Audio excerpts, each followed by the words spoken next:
ঢোকা যাইব না। কেন ভাইয়া, কি হয়েছে? আমি কেন ভিতরে যেতে পারবো না? আমাকে অফিসে কোনো কাজের বেডে নিয়োগ নাই। ভাইয়া, আপনার হয়তো কোথাও ভুল হচ্ছে। আমি এখানে কাজের মেয়ের কাজ করতে আসিনি। আসলে আমি গ্রাম থেকে এসেছি এখানে চাকরির জন্য। প্লিজ ভাই আমাকে ভেতরে যেতে দিন, আজকে আমার ইন্টারভিউ আছে।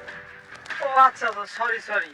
আসলে আপনার কাপড় চোপড় দেখে মনে করছিলাম আপনি একটা কাজের বেডি। তবে আপনার আমি ভিতরে যাইতে দিতে পারি যদি একটু চা নাস্তার ব্যবস্থা করেন।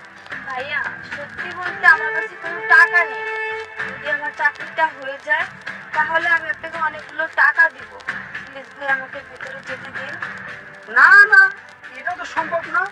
আপনি আমার টাকা না দিলে ভিতরে ঢুকতে পারবেন না। টাকা আচ্ছা আচ্ছা, ঠিক আছে, আমি টাকা দিচ্ছি আপনাকে। এই টাকাটা রাখুন, আমার কাছে আর কোনো টাকা নেই। আচ্ছা ঠিক আছে, যান।